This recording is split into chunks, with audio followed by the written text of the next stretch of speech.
Clip number 802۔ اس clip میں قرآن پاک کی سورہ طٰہٰ کی آیت نمبر 7 سے 9 تک کی تلاوت، ترجمہ اور تفسیر قرآن صراط الجنان آپ سماعت فرمائیں گے۔ بسم اللہ الرحمن الرحیم۔ ترجمہ: اللہ کے نام سے شروع جو نہایت مہربان رحمت والا ہے۔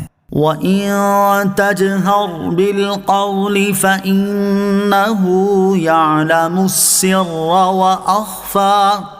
ترجمہ: اور اگر تم بلند آواز سے بولو تو بے شک وہ آہستہ آواز کو جانتا ہے اور اسے بھی جو اس سے بھی زیادہ پوشیدہ ہے۔ فَإِنَّهُ يَعْلَمُ السِّرَّ وَأَخْفَى، تو بے شک وہ آہستہ آواز کو جانتا ہے اور اسے بھی جو اس سے بھی زیادہ پوشیدہ ہے۔ اس آیت کے دو الفاظ السر اور اخفا کے بارے میں مفسرین کے مختلف اقوال ہیں۔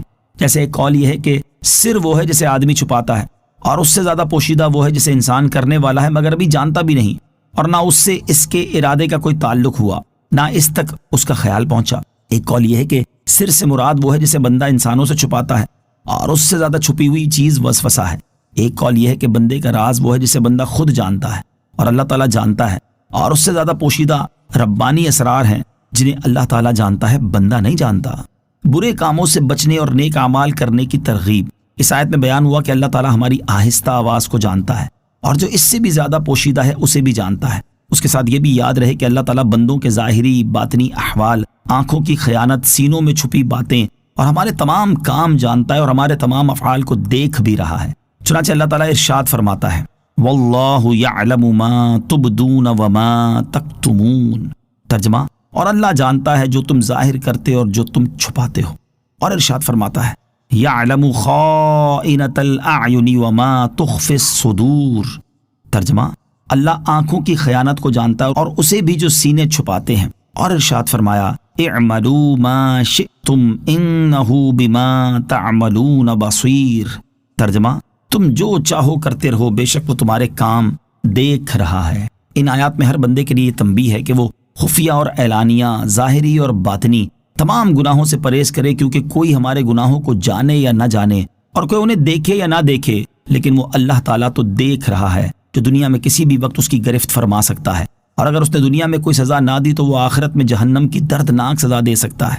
نیز ان آیات میں نیک اعمال کرنے کی ترغیب بھی ہے کہ لوگ اللہ تعالیٰ کی رضا کے لیے کوئی نیکی چھپ کر کریں یا سب کے سامنے، اللہ تعالیٰ اپنے فضل سے انہیں اس کی جزا عطا فرمائے گا۔ بلند آواز سے ذکر کرنے کا مقصد۔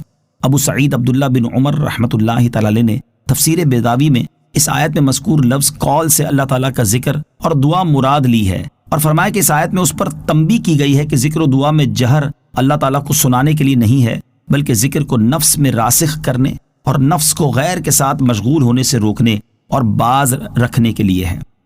اللہ لا الہ الا هو له الاسماء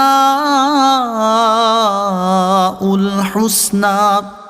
ترجمہ: وہ اللہ ہے، اس کے سوا کوئی عبادت کے لائق نہیں، سب اچھے نام اسی کے ہیں۔ اللہ لا الہ الا ہو، وہ اللہ ہے، اس کے سوا کوئی عبادت کے لائق نہیں، یعنی اللہ تعالیٰ معبود حقیقی ہے، اس کے سوا کوئی خدا نہیں اور وہ حقیقتاً واحد ہے۔ اور اسماء و صفات کی کثرت اس کی ذات کو تعبیر کرنے کے مختلف ذرائع ہیں۔ یہ نہیں کہ صفات کی کثرت ذات کی کثرت پر دلالت کرے، جیسے کسی آدمی کو کہیں کہ یہ عالم بھی ہے اور سخی بھی، تو اس کا مطلب یہ ہوا کہ اسے عالم بھی کہہ سکتے ہیں اور سخی بھی، نہ یہ کہ دو نام رکھنے سے وہ ایک سے دو آدمی بن گئے۔ وَهَلْ أَتَاكَ حَدِيثُ مُوسَىٰ۔ ترجمہ: اور کیا تمہارے پاس موسیٰ کی خبر آئی؟ وَهَلْ أَتَاكَ حَدِيثُ مُوسَىٰ، اور کیا تمہارے پاس موسیٰ کی خبر آئی؟ اس سے پہلی آیات میں قرآن مجید اور نبی کریم علیہ الصلوۃ والسلام کا حال بیان کیا گیا، اور اب یہاں سے انبیاء کرام علیہ الصلوۃ والسلام کے حالات بیان کیے جا رہے ہیں تاکہ اس سے حضور پرنور علیہ الصلوۃ والسلام کے دل کو تقویت حاصل ہو۔ اور اس سلسلے میں سب سے پہلے حضرت موسیٰ علیہ الصلوۃ والسلام کا واقعہ بیان کیا گیا، کیونکہ انہیں نبوت اور رسالت کے فرائض کی ادائیگی میں جس قدر مشقتوں اور سختیوں کا سامنا کرنا پڑا ہے، اس میں حضور اقدس علیہ الصلوۃ والسلام کے قلب مبارک کے لیے بہت تسلی ہے۔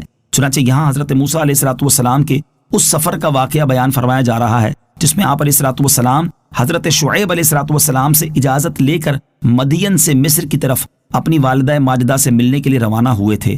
آپ علیہ الصلوۃ والسلام کے اہل بیت ہمراہ تھے، اور آپ نے شام کے بادشاہوں کی طرف سے نقصان پہنچنے کے اندیشے سے سڑک چھوڑ کر جنگل میں مسافت طے کرنا اختیار فرمایا اس وقت زوجہ محترمہ حاملہ تھی. چلتے چلتے طور پہاڑ کے مغربی جانب پہنچے تو یہاں رات کے وقت زوجہ محترمہ کو درد زا شروع ہوا. یہ رات اندھیری تھی، برف پڑ رہی تھی اور سردی کی شدت تھی. اتنے میں آپ علیہ الصلوۃ والسلام کو دور سے آگ معلوم ہوئی.